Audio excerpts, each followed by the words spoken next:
Bismillahirrahmanirrahim. Assalamualaikum warahmatullahi wabarakatuh. Terima kasih masih bersama AMMC Mechanical Course. Pada video kita kali ini kita akan membahas tentang apa saja sih nama-nama komponen-komponen yang ada di blok silinder atau blok ya.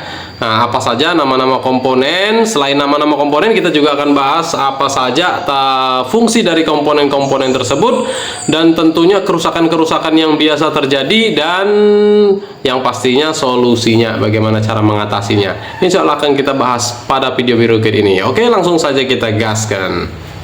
Oke, langsung saja kita untuk pengenalan komponen-komponen yang ada di blok silinder ya. Yang pertama langsung saja di sini ada yang namanya ini bloknya ya.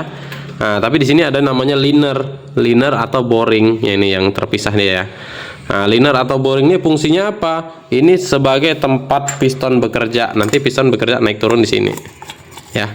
Ini liner atau boring. Ini ya. Kalau sepaket ini blok namanya. Nah, dia terpisah nih, liner atau boring ya. Nah, ini kerusakannya apa liner atau boring? Nah, ini biasanya terjadi goresan di dalamnya. Ada goresan atau ada garis ya.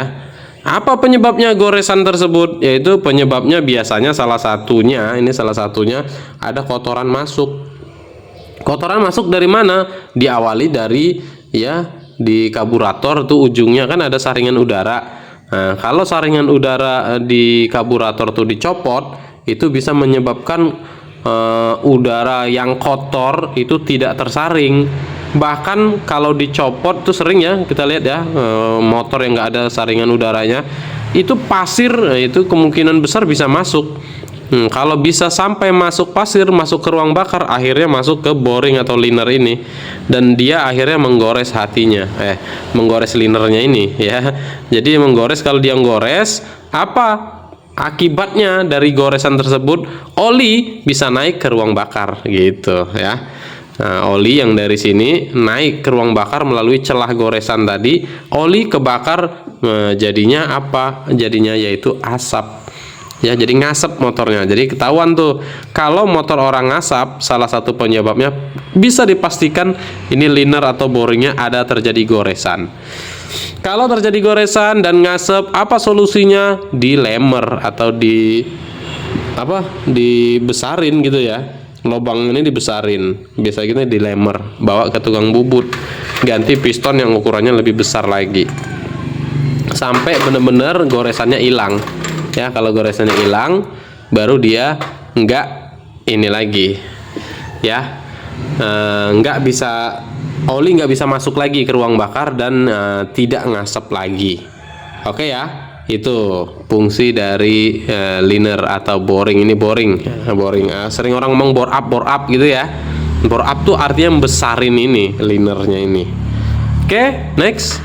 Nah, tapi untuk motor-motor terbaru sekarang ya, itu nggak bisa dilemer. Contohnya Mio J ya, MX, Vision, dan motor-motor terbaru biasanya ini sepaket liner sama boring ini aluminium semua gitu ya. Dia nggak bisa dilemer. Nah, tapi ini untuk motor-motor lama masih bisa dilemer. Jadi kerjaan mekanik agak kurang ya kalau nggak bisa dilemer ya. Nah, tukang bubut ya, tukang lemer nggak kurang. Oke, selanjutnya kita akan bahas yaitu piston. Ya, apa sih fungsi piston ini? Yaitu menghisap, mengkompresi, usaha buang ya. Dia kerjaan di sini nih piston nih.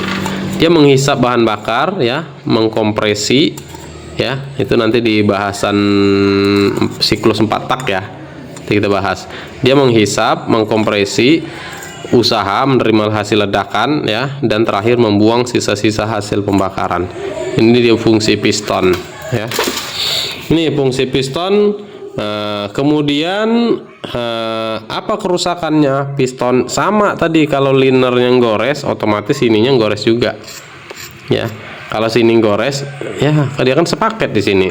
Kalau ada kotoran, pasti sama-sama gores. Kalau linernya atau boring yang gores, otomatis piston yang gores juga. Ya, karena dia di sini kotorannya. Nah, jadi solusinya ya tadi diganti yang lebih besar lagi. Oke ya. Nah, kemudian yang paling terpenting adalah untuk pemasangan piston. Ya, pemasangan piston di sini secara umum ya. Di sini ada tanda in. In biasanya posisikan sebelah atas ya. Kalau ada tanda panah itu arahkan ke bawah, ada titik bawah. Pokoknya cuman in yang di atas. Nah, yang jadi masalah gimana kalau nggak ada tandanya ya? Kalau nggak ada tandanya, kita boleh di leo melalui pen ya, pen piston ya belakangnya. Kalau di depannya nggak ada tanda, kita bisa melalui belakangnya. Nah, ini ada ya, melalui belakangnya ini pennya boleh dimasukkan ya. Nah, dan diukur ya, diukur menggunakan sigmat. Berapa celah yang sebelah sininya ya, ini terdapat 32 ya. Nah, sebelah sininya berapa ya, 31 ya. Jadi sebelah sini lebih sempit ya, atau pakai jari gitu ya. Ini lobok, ini sempit ya. Biasanya bisa dirasakan sih, tapi lebih tepatnya pakai sigmat ya. Itu celah yang sempit itu letakkan pada bagian atas gini ya. Ini sempit ya, ini lobok. Nah, yang sempit bagian atas tuh in ya. Itu kalau nggak ada tandanya, bisa lihat dari belakangnya, dari pennya. Oke ya, bisa dipahamin ya. Oke, next selanjutnya ini pen piston ya. Pen piston ini fungsinya untuk mengunci piston ya. Ini yang pen piston, ini pistonnya atas leher, ini pen pistonnya. Pen piston fungsinya untuk mengunci piston ya, itu ya. Next selanjutnya ada juga yang namanya ring piston. Nah, nanti kita di cara pemasangan ya. Ring piston ada 5 nih ya, ada 5. Nah, yang pertama ya di sini ya. Ada di sini juga ada 3 ininya ya, garisnya ya. Yang pertama itu ring piston yang paling atas, yaitu ring piston yang paling atas kita kasih nama ring piston 1 karena dia posisinya atas ya. Nah, dia ring kompresi untuk menahan kompresi. Oh ya, fungsi dari ring piston ini untuk menahan kompresi. Jadi yang paling atas kita kasih nama ring kompresi 1. Nah, yang kedua, nah ini ring kompresi 2. Kalau di posisinya di posisi 2. Nanti untuk pemasangan nanti ya. Nih. Ring kompresi 1, ring kompresi 2. Yang ketiga ini namanya ring oli. Nah, ini ada yang kayak cacing. Ini untuk ketiga. Fungsi dari kayak cacingnya ini dia menahan oli sehingga dinding pistonnya basah, tetap basah karena ada olinya. Tapi kenapa oli nggak bisa masuk ke ruang bakar? Karena ada ring kompresi 1 sama ring kompresi 2 yang nahan. Agar oli nggak masuk, agar kompresi juga nggak bocor ya. Jadi ini apa bedanya ring ini yang paling rawan ya, ring kompresi 1 apa ring kompresi 2, bedanya apa? Ini jelas ya. Ring kompresi 1 warnanya ya, bentuknya lebih tipis dan warnanya lebih cerah. Ring kompresi 2 dia lebih tebal dan warnanya biasanya gelap. Biasanya udah dibedain, tenang aja, sama pabrikan udah dibedain. Oke ya, jangan kebalik. Kalau kebalik masang nanti ya jadi bisa ngunci juga ya. Oke ya, ini untuk ring piston. Untuk pemasangan nanti ada di video selanjutnya ya. Nah, kemudian ada sepi pen piston. Nah, tuh ya, sepi pen piston. Nah, ini sepi. Yang satu udah dipasang nih di dalam ya.